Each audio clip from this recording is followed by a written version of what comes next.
রমজান মাস, আপনি সকালবেলায় উঠতে গিয়ে 8টা 9টায় উঠলেন, হঠাৎ আপনি দেখলেন মায়ের অসুখ, প্রেসক্রিপশন নিয়ে দৌড়লেন, কোথায় চলে গেলেন আপনি? বহরমপুর।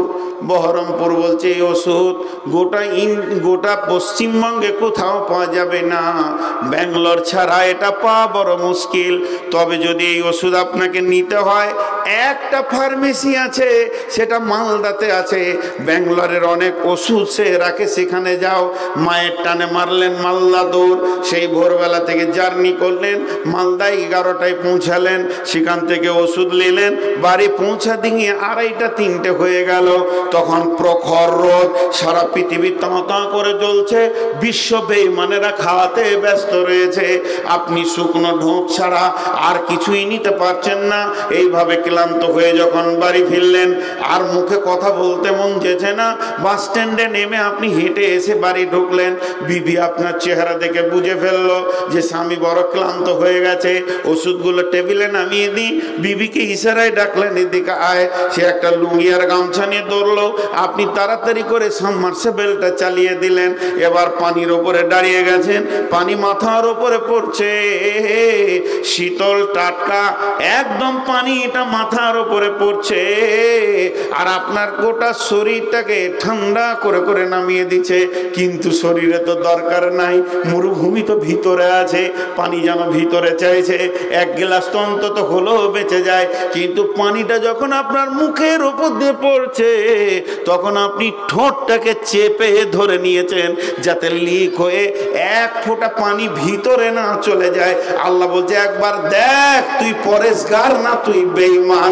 এটাই তো আমি চাইছি রে বান্দা, যেন হারাম তোর মুখে না ঢুকে যায়। কত কষ্ট করে তুমি গোসল করলে, পানি ভিতরে যেতে দিলে না, গাটা একটু ঠান্ডা হলো, ফ্যানটাকে খুলে দিয়ে সালাতটা আদায় করলে। নামাজ পড়ে বিবিকে বললেন, বিরক্ত করিও না, দরজাটা লাগিয়ে একটা ঘুমিয়ে যায়। কই তুমি বিবিকে ডাকলে না? তাহলে তোমার ভিতরে যোগ্যতা আছে একটা নারী থেকে বিরত থাকা, 2খানা যোগ্যতা দেখালাম। এরপরে তুমি বিছানায় যখন শুয়ে আছো, ওই খাটের নিচেতে মাছ আছে, মাংস আছে, রুটি আছে, ভোরের ভাত বেড়ে গেছে, সামনে ফ্রিজ আছে, কোল্ড ড্রিঙ্কস আছে, পানি আছে, ম্যাঙ্গো আছে, জুস আছে, ফল আছে, ফ্রুট আছে, আপেল আছে, লেবু আছে, কলা আছে, একটাও তোমার মন নিচে না। কেউ নাই, কেউ নাই, কেউ নাই। বাড়ির দরজায় তালা মারা আছে, পর্দা টানা আছে। যদি পেট ভরে খাওয়া যায়, পৃথিবীর কেউ দেখতে পাবে না। তারপরও তোমার খাবারের দিকে ধ্যান জ্ঞান পর্যন্ত পৌঁছাচ্ছে না। আল্লাহ বলছে, দেখ, তুই মুত্তাকি, তোর ভিতরে মুত্তাকি হওয়ার মতো একটা পার্স লুকিয়ে আছে, একটা যোগ্যতা লুকিয়ে আছে। আমি রমজানটা তৈরি করলাম বলি তোর আঙ্গুল দিয়ে তোর যোগ্যতাটা তোকেই দেখিয়ে দিলাম যে তুই একটা নারী থেকে বাঁচার ক্ষমতা আছে, হারাম থেকে বাঁচার ক্ষমতা আছে। আমি তোকে মুত্তাকি বানিয়ে নিয়েছি, পৃথিবীর কাগজ কলমে নয়, আমি রবের কলমে তুই মুত্তাকি। সারা পৃথিবী তোকে বেঈমান বললো, আমি রব তোকে মুত্তাকি বলবো। পৃথিবীতে একটা ইবাদত আছে যেটা লোক দেখানি হয় না। নামাজ লোক দেখানি হয়, হজ লোক দেখানি হয়, দান লোক দেখানি হয়, আপনার কিনা যাকাত লোক দেখানি হয়। পৃথিবীর বুকে যত আমল আছে, পৃথিবীর বুকে যত আমল আছে, পৃথিবীর বুকে যত আমল আছে, 1 থেকে 100 পর্যন্ত হাদিসে কোরআনে সুন্নত অজীব নফল ফরজ যাই আছে, সবগুলো লোক দেখানি করা সম্ভব আছে। শুধু একটাই আমল আছে যেটা লোক দেখানি হয় না, তার নাম হচ্ছে সম। যে রোজা রাখে সে আল্লাহর জন্যই রাখে। এটা যদি লোক দেখানি হতো, বাড়ির ভিতরে দরজা লাগিয়ে পেট ভরে খেয়ে নিয়ে বাইরে বলতো রোজা রেখেছে, তার কারণ সেটা রোজা তো তার হবে না। আল্লাহ বলছে, একটা এমন আমল আমি তৈরি করেছি যেটা লোক দেখানি হবে না, যেটা রিয়া তাকাব্বুর থাকবে না, একদম কোনো ময়লা থাকবে না। যে রোজা রাখে সে আমার জন্যই রাখে, যে রোজা রাখে সে আমার জন্যই রাখে। এর জন্য এই রোজার কত বড় ফজিলত। আদালত শুরু হবে কিয়ামতের মাঠে। আদালত শুরু হওয়ার আগে আমার রব রোজাদারদের মোলাকাতে চলে আসবে।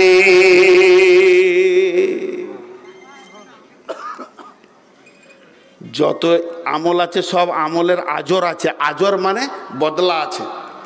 নামাজ পড়লে এই পাবে, হজ করলে এই পাবে, ওই করলে এই পাবে। আর রোজার ব্যাপারে আমার আল্লাহ কি বলেছেন? যে রোজা রাখে সে আমার জন্যই রাখে, আর রোজার বদলা হচ্ছে আমি নিজে। সে আমাকে পাবে। এর থেকে আর কিছু চাই?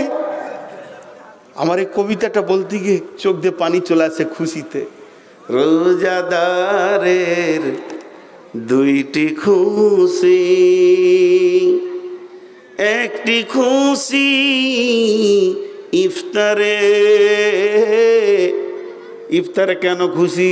যখন আপনি মুখে ইফতারটা ভরবেন, আপনার রব আপনার আমল নামাতে একটা রোজার হাজরি লিখবেন। আমার গোলাম আজকে রোজা রেখেছে, এর জন্যে রোজাদারের দুইটি খুশি,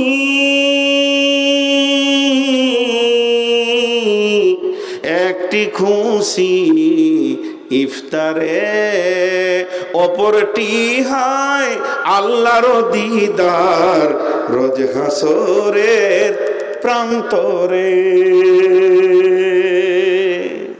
জান্নাত কার হাতে? জাহান্নাম কার হাতে? কিয়ামতের বিচার কার হাতে? যে বিচারক এই সমস্ত বিচারকে একাই সামালবে, সে আপনাকে বিচারের আগে মোলাকাত করবে। রোজা এমন জিনিস, জি হতভাগারা রোজা রাখে না, হতভাগা। দিয়ে আমার আল্লাহ বলছে, দেখ তোর ওস্তাদ যেমন তোকে দেখিয়ে দিল তোর ভিতরে যোগ্যতা আছে, একটু মেহনত করলে তুই সাকসেস হয়ে যাবি।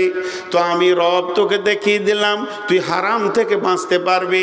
আমি তোর সারা জীবনের খাওয়া ভাত মুড়ি মাছ মাংস ফল ফ্রুট শাক সবজিকে আমি হারাম করে দিলাম, তুই খাসনি।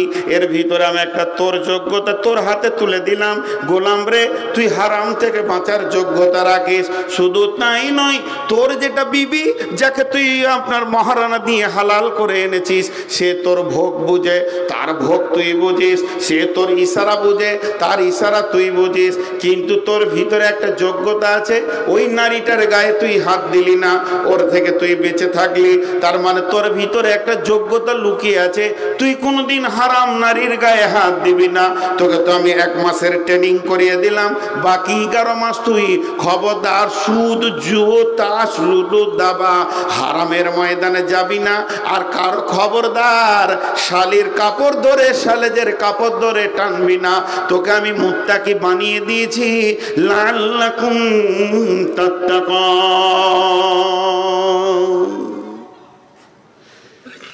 আমরা সবাই রোজা রাখবো ইনশাআল্লাহ, সবাই মহব্বতের সঙ্গে বলি রোজা রাখবো ইনশাআল্লাহ।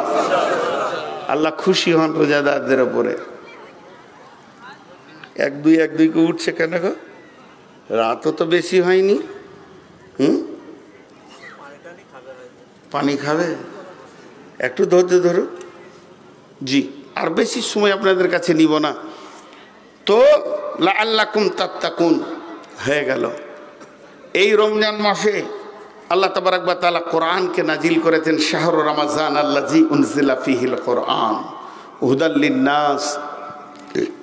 মাঝে আমি ছোট্ট একটা 5 মিনিটের সাবজেক্ট এই বছর বেশ কয়েকটা জায়গায় বলেছি।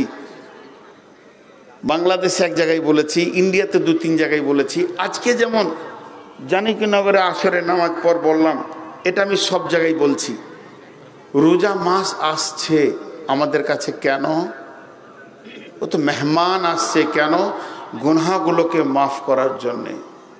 বিশ্বনবী বলছেন, বিসমিল্লাহির রহমানির রহিম, মান সামা রমাযানা ঈমানাও ওয়া ইহতিসাবা গুফিরা লাহু মা তাকাদ্দামা মিন জামবি ওয়া মান কামা কিয়ামাল লাইলি ঈমানাও ওয়া ইহতিসাবা গুফিরা লাহু মা তাকাদ্দামা মিন জামবি ওয়া মান কামা কিয়ামাল লাইলাতুল কদরি গুমিমানাও ইহতিসাবা গুফিরা লাহু মা তাকাদ্দামা মিন জামবি। কি অফার! এ অফার বোঝানো যাবে না। মানে আমার কাছে ভাষা নাই যে আপনাদেরকে বুঝিয়ে দিই কত গভীর কথা রাসূলুল্লাহ সাল্লাল্লাহু আলাইহি ওয়াসাল্লাম বলেছেন। আমরা বুঝি না, কিন্তু হালকা বোঝানোর চেষ্টা করছি কতদূর পারি। হাদিসটা সেই হাদিসটা বুখারী মুসলিমের হাদিস, পৃথিবীর কেউ না বলতে পারবে না। বিশ্বনবী বলছেন, মান সামা রমাযানা ঈমানা ওয়া ইহতিসাবা গুফিরা লাহু মা তাকাদ্দামা মিন জামবি। যে ব্যক্তি রমজান মাসে রোজা রাখলো ঈমান ইহতিসাবের সঙ্গে, তার বিগত জীবনের অনেক গুনাহ মাফ হয়ে যাবে। কোন মুফাসসির বলেছেন বিগত জীবনের সমস্ত গুনাহ মাফ হয়ে যাবে। জি, মাত্র 2 জন সুবহানাল্লাহ বলেছেন। এত বড় অফার, আলহামদুলিল্লাহ বলা দরকার। আল্লাহ দিচ্ছেন, বিশ্বনবী বলছেন যে এই অফারটা কত বড় দেখেন। যে ব্যক্তি রমজান মাসে রোজা রাখবে, তার বিগত জীবনের সমস্ত গুনাহ মাফ হয়ে যাবে। হ্যাঁ, আবার আমার প্রশ্ন ঢুকে গেল, যেমন আল্লাহকে একটু জিজ্ঞেস করলাম, আল্লাহ আপনি না খাইয়ে ইবাদতটা কেন করলেন? তা আল্লাহ দেখিয়ে দিলেন। এখানে আর একটা উদাহরণ আপনাদেরকে বলে দিই। প্রকৃত পিতা ওই যে সন্তানকে মানুষ করে। তো আমার গ্রামে একটা ঘটনা ঘটেছিল, একটা মাদ্রাসা আছে আমার গ্রামে। তো একটা ছেলে একটু দুষ্টুমি করেছে, হেড মৌলানা 2 লাঠি মেরেছে, আমার সামনেই মেরেছে। এমন কিছু মার দেয়নি যে হাত ফেল করেছে, 2-3 লাঠি দিল। বদমাইশি কি করেছে, বেলেট নিয়ে সবারই লুঙ্গির পারগুলো কেটে দিয়েছে। ও যে কেটেছে তো শয়তানও লয়, ছোট ছেলে, ওর হাতে বেলেট ছিল, চালা যেদিকে পারবি, এটা তো হয়। ও যত বড় যে শয়তান ইবলিশ, চোর ডাকাতও লয়, জেনা করার মতো অন্যায় করেনি। আর মৌলানা যে 2 বাড়ি দিয়েছে সেটাও অন্যায় কিছু করেনি। যাদের কেটেছে তারা কাঁদছে, তারাও ছোট ছেলে, যে হুজুর এই যে কেটে দিয়েছে কি করে পড়ব। তো যে ছেলেটাকে মেরেছে, ওই ছেলেটার বড় ভাই, সেও একটা মসজিদের ইমামতি করে। মাদ্রাসা ঢোকার আগেই লেকচার শুরু করেছে, দেখে নিব মৌলবীদেরকে, মাদ্রাসাকে, কমিটিকে। কেন রে বাবা? তো একজন মুরব্বী বসেছিলেন ওখানে, উনি পেপার পড়ছিলেন। সেই পুরাতন যুগের হিস্টোরিতে ইংলিশ MA, কত বড় মানুষ, মেয়ের বাড়ি বেড়াতে এসে মাদ্রাসায় বসে পেপার পড়ছেন, দেখে মনে হবে পাগলা। তা এই দুজনে চিল্লাচিল্লি চলছে, ও একাই চিল্লাইছে, আর আমি চেয়ারে বসে আছি, কিছু বললিনি। আর হেড মৌলানা সব ক্লাসে আছে। তখন উনি পেপারটাকে এমনি করে নামিয়ে দিয়ে চশমাটা একটু নিচে করে এমনি করে বলছে, বাবা, মিষ্টি করে বলছে, মুরব্বী তো, বাবা, শিক্ষককে মেরেছে, পুলিশে মারবে না। এটা মানে কি বুঝলেন? এতটুকু বলেই ছেড়ে দিলেন, শিক্ষককে মেরেছে, পুলিশে মারবে না। তার মানে শিক্ষককে মারতে দাও, তাহলে ছেলে তৈরি হবে, জীবনে পুলিশ আর থানা দেখবে না ও। আর শিক্ষকের হাত থেকে যদি ছড়ি কেড়ে লাও, তাহলে সারা জীবন পুলিশে মারবে, বদমাশ হবে। কথাটার মধ্যে অনেক গভীর তথ্য আছে। শিক্ষককে মেরেছে, পুলিশে মারবে না। তো আপনার শিশুকে আপনি ছেড়ে দেন শিক্ষকের হাতে, বানাবে। তো মার 2 ধরনের আছে। একটা মার হচ্ছে পুলিশের মার, আর একটা হচ্ছে শিক্ষকের মার। শিক্ষকের মারে 2টো জিনিস মিশানো থাকে, একটা হচ্ছে মহব্বত, আর একটা হচ্ছে জ্ঞান বা শিক্ষা। পুলিশের মারে 2টো থাকে, একটা হচ্ছে রাগ, আর একটা হচ্ছে ঘোষ, টাকা। এবার কোনটা আপনি নেবেন? তো আপনি আপনার শিশুকে শিশুকালে মার যদি দেখতে পারেন, তো জানবেন যে ওই ছেলেটা যেদিন সংসার করবে, এলাকায় মানুষের মতো সংসার করবে। তো আমার রব আমাদেরকে ভালোবাসেন বলি পৃথিবীতে না খাইয়ে শুকিয়ে টাইট করে নিচে, যাতে আমার বান্দারা কিয়ামতের মাঠে হাসতে হাসতে জান্নাতে যায়, আমার মোলাকাত করে যেন জান্নাতে যায়।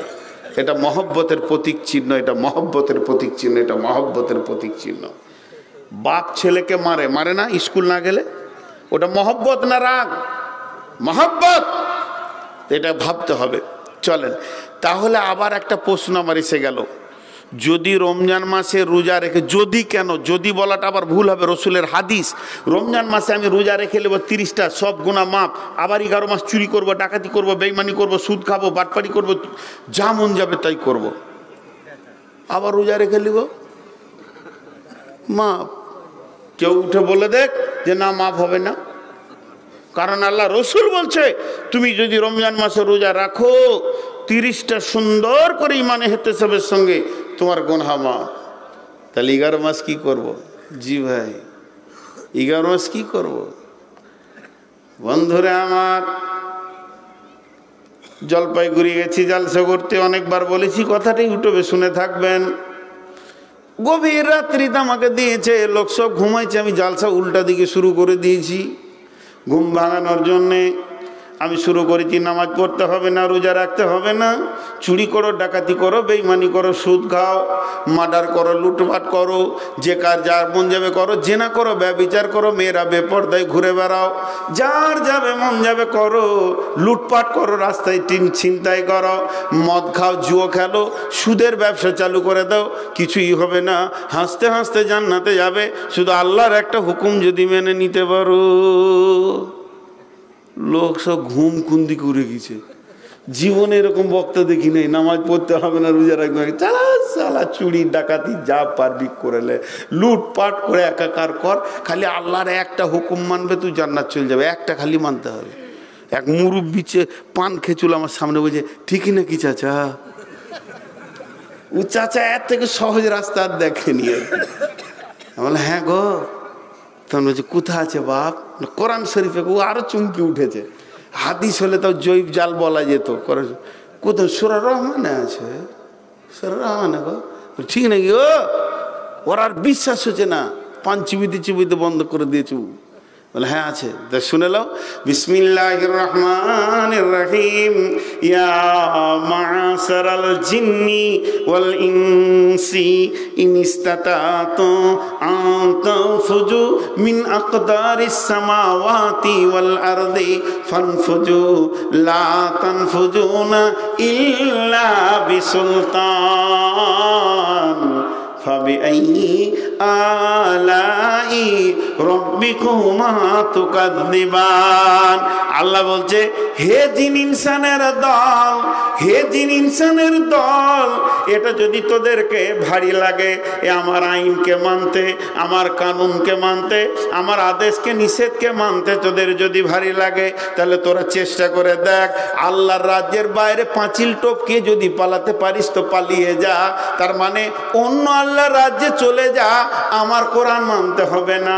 আল্লাহ তখন বলছে, যতই চেষ্টা কর, সবটাই আমার রাজ্য, যেখানেই যাবে ওটা আমার রাজ্য, তোদের পালাবার কোনো উপায় নাই।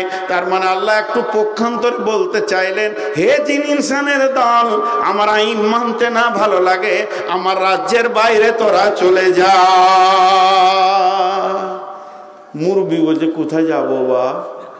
মানতে হবে, আল্লাহর মাটিতে বাস করতে গেলে মানতে হবে, আল্লাহর আইন মানতে খারাপ যাকে লাগবে, আল্লাহর রাজ্যের বাইরে চলে যেতে হবে। আল্লাহ বলছে, ইল্লা বিসুলতান, যেখানেই যাবি ওটাই আমার রাজত্ব, যেতে পারবি না। ঠিক এইখানে বিশ্বনবী বলছেন, তোর জীবনের গুনাহ মাফ হয়ে যাবে রোজা রাখলে। তাই যদি মাফ হতো, তাহলে চুরি ডাকাতি ছাড়, আর কেউ ছাড়তো না। জি, কিন্তু দুটো জিনিস খেয়াল করিনি, আল্লাহ রসুল বলেছে, আমাদের খেয়াল নাই দুটো জিনিস। জি, এখানে কারো 2 তলা বাড়ি আছে, একবার বলেন তো আপনার সিঁড়ি কটা আছে? খেয়ালই নাই। 75 বছর উঠানামা করলো, কিন্তু এখনো খেয়ালই নেই। এরকম বেখেয়াল কিছু জিনিস হয়ে যায়। কি বলেছেন নবীজি?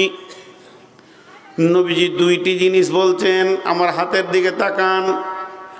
নবীজি যদি বলতেন, মান সামা রামাযানা গুফিরা লাহু মা তাকাদ্দামা মিন জামবি, যে রোজা রাখবে তার জীবনের গুনাহ মাফ হয়ে যাবে, তাহলে আমি যে দাবিটা করেছিলাম, যত চুরি ডাকাতি করেন না কেন সব গুনাহ মাফ হয়ে যাবে।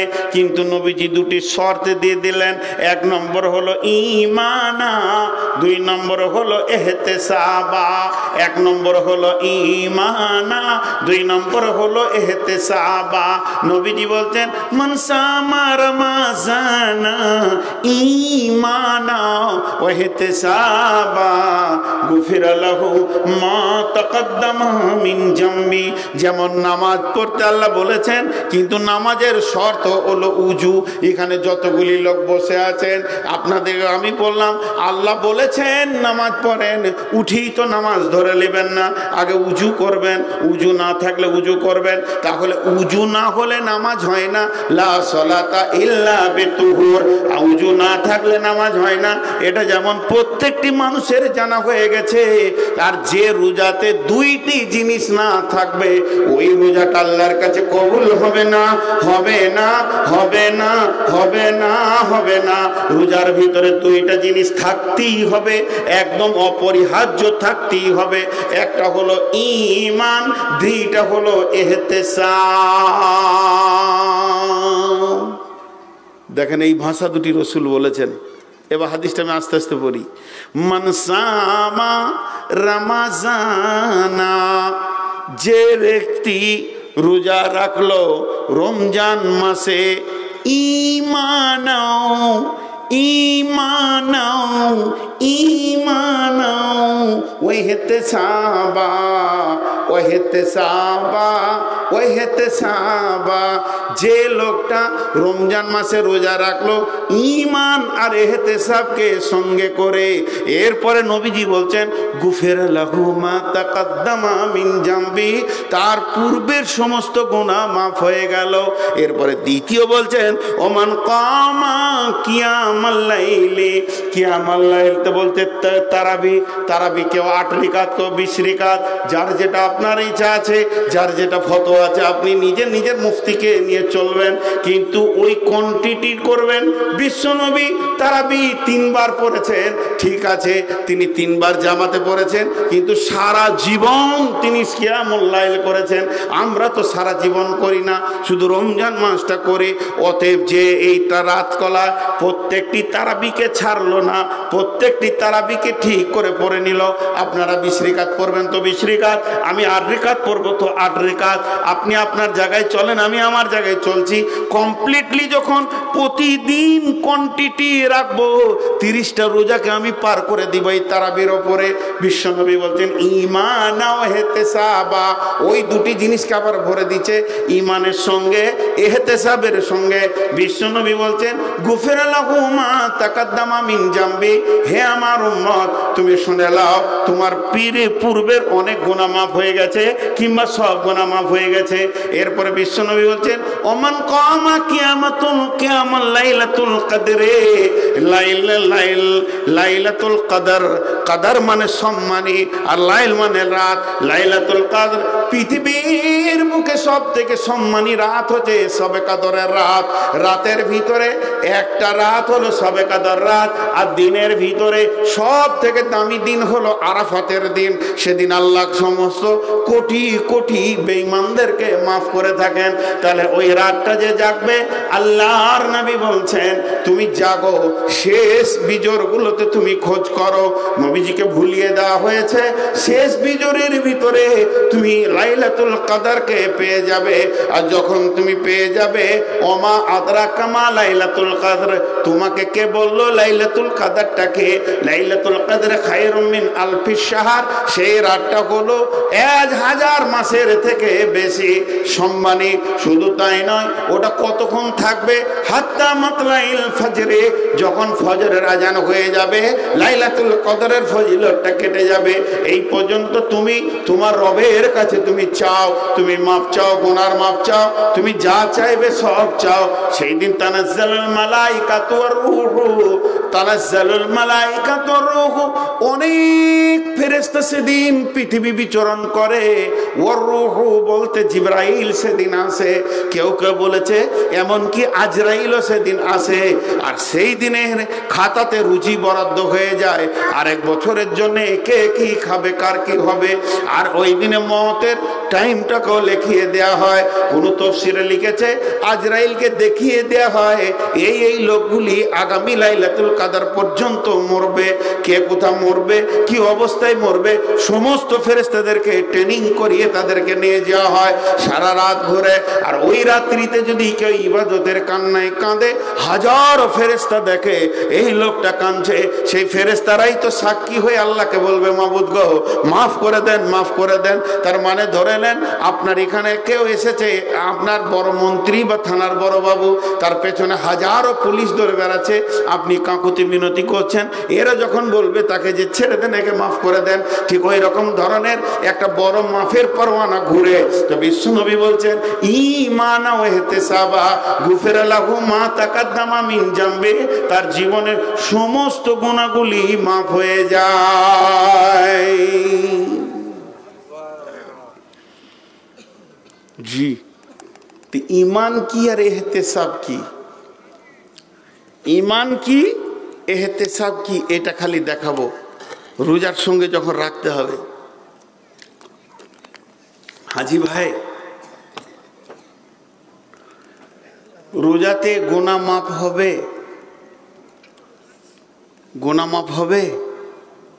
কথা বলে না হবেই, হবে বলাটা ঈমান লয়। আল্লাহ আছে? এতগুলো লোক মুখ খুলেন না কেন, পেছন আল্লাহ খুলছেন না কেন গো?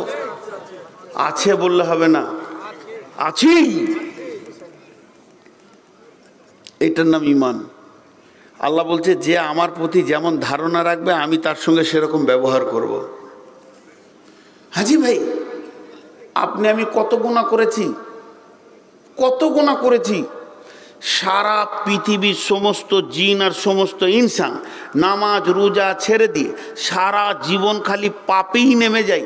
আর এরকম পাপ করতে করতে 200-400 বছর যদি কাটিয়ে দেয়, আর পাপে যদি আসমান জমিনটা মোটাটাই ভরে যায়, আল্লাহর রহমতের দরিয়ায় এই কিঞ্চিত হবে না, একটা পিঁপড়ের সমান হবে না আল্লাহর দয়ার দিলে। জি, এত বড় তিনি মেহেরবান, সারা বিশ্ব পাপ করে তার মেহেরবানির নদীকে ভরে দিতে পারবে না। আমরা কত পাপ করেছি, আল্লাহ মাফ করতে পারবেন। আল্লাহ কত বড় মেহেরবান। ফেরাউনের মতো জালেম, যার নামটা কোরআনে জালেমের লিস্টে এসেছে, এই রকম ফেরাউনের মতো জালেম ডুবছে আর উঠছে, এবার দম ছাড়বে। যখন উঠছে তখন মুসাকে বলছে আমানতু বিরব্বি হারুনা, মুসা, হে মুসা তুই মাফ করে দে, তোর আল্লাহর উপরে ঈমান আনছি। আবার ডুবছে, মরে গেল। ওর যখন আত্মাটা বেরিয়ে চলে গেল, ও যখন শেষ হয়ে গেল, আমার আল্লাহ মুসাকে বলছে মুসা রে, তুই মানুষ তাই মাফ করতে পারলি না, ও যদি তোকে বাদ দিয়ে আমাকে বলতো আল্লাহ বাঁচাও, তো পানি থেকে পারে তুলে দিতাম। এর নাম আল্লাহ। জি, এর নাম আল্লাহ। কথা বলতে বলতে ইমানে ইহতিসাবটা এখন আপাতত রাখে, 2 মিনিট কথা বলে নি। কিয়ামতের মাঠে 2টি আদালত হবে আজকে আসর পরে, কথাটা জানো কি নগরে বললাম। একটা হচ্ছে হাক্কুল্লাহ, একটা হাক্কুল ইবাদ। আল্লাহর হক যেগুলো আছে, আপনার নামাজ রোজা হজ যাকাত দান খয়রাত, আপনার আমার হাত পা চোখ কান সবারই হিসাব হবে, কোরআন বলেছে। এগুলো আল্লাহর সঙ্গে আপনার লিয়াজু মেনটেন হবে। যদি একটু কম বেশি হয়ে যায় অত ভয় নাই, অত ভয় নাই। আমি তাসাল্লি দিচ্ছি, আমার আল্লাহ মেহেরবান, মাফ করবেন, ইনশাআল্লাহ মাফ করবেন। কিন্তু বান্দার সঙ্গে বান্দার যেটা হয়ে আছে, এটা বড় বিপদ। আমি কারো বিরুদ্ধে কথা বলেছি, আমি কারো 10 টাকা মেরে দিয়েছি, এইটা কিয়ামতের মাঠে আমি যার বিরুদ্ধে বলেছি সে জানে না। কিয়ামতে যখন বিচার হবে, তখন আমার আল্লাহ তাকে আর আমাকে সামনে এনে বলবে ও তোর বিরুদ্ধে কথা বলেছিল অমুক দিন, আমি সমস্ত সাক্ষী আছে, আমি এই রেকর্ড করে রেখেছি, তুই কি করবি বল। মানুষ মাফ করবে না, এটা জেনে রাখ। আল্লাহ মাফ করবে, কিন্তু মানুষ মাফ করবে না। সেই দিন আপনাকে একদম আটকিয়ে দেবে। অতএব আমি আপনাদের কাছে হাতগুলোকে ভিখারির মতো করে বলছি, সামনে রমজান আসছে, শুধু একঘেয়েমি হয়ে যায় না। আল্লাহর কাছে কেঁদে কেঁদে কেঁদে কেঁদে এই দিকটা ঠিক করছেন, কিন্তু আপনি কাকে বকেছেন, কাউকে গালি দিয়েছেন, কারো গালে থাপ্পড় মেরেছেন, কারো অংশ দাবিয়ে নিয়েছেন, কারো 1 টাকা দাবিয়ে নিয়েছেন, এগুলোকে আপনি রিপেয়ার করে নেবেন। এটা একটা বিরাট সুযোগ, বিরাট সুযোগ। বিশ্বনবী রমজান আসার 6 মাস আগে থেকে তিনি রেডি হতেন, রেডি হও রেডি হও, রোজা আসছে আমাদের গুনাহ মাফের জন্য। সাহাবীদেরকে বলতেন রেডি হও, আল্লাহকে বলতেন হে আল্লাহ তুমি আমাকে বাঁচিয়ে রেখে সুন্দর করে রোজা রাখার তৌফিক দাও। জি, কেন? যে এটা গুনাহ মাফের। আল্লাহ কত মেহেরবান, বিভিন্ন রকম করে, বিভিন্ন রকম জারিয়ে করে, বিভিন্ন রকম কৌশল করে খালি বান্দার মাফের কি করে, মাফ কি করে হয়ে যায় চেষ্টাই আছে। অতএব বান্দার কাছে মাফ চাইবেন।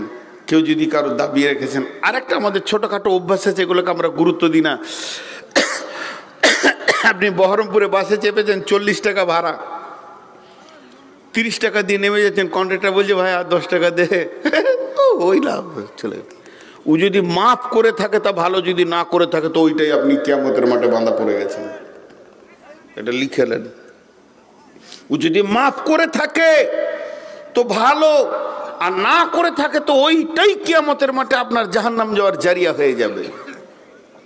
এর জন্য এগুলোকেও আমরা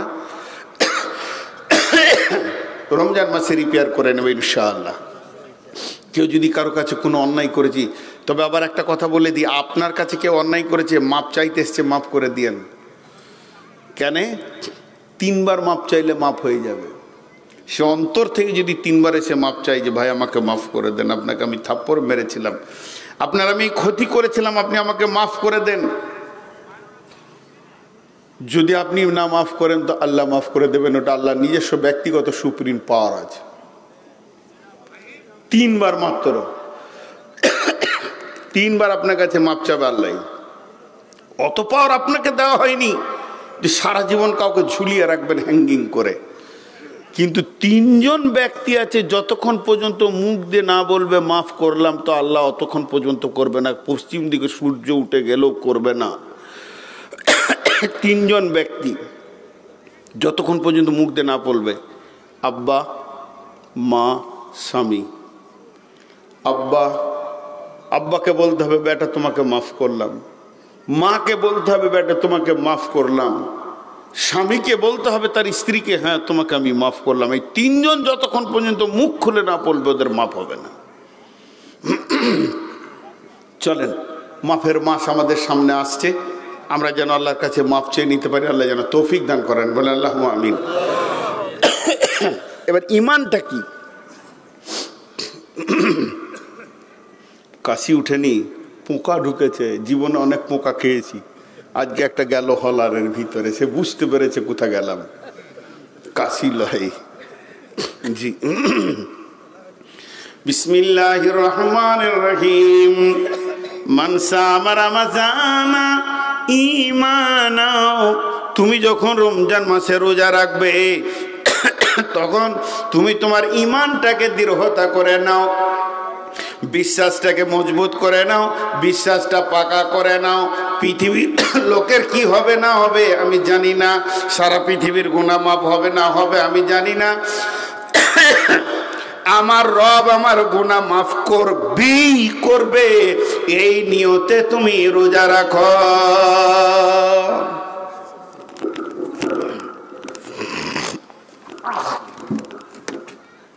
খুব ডিস্টার্ব করেছে।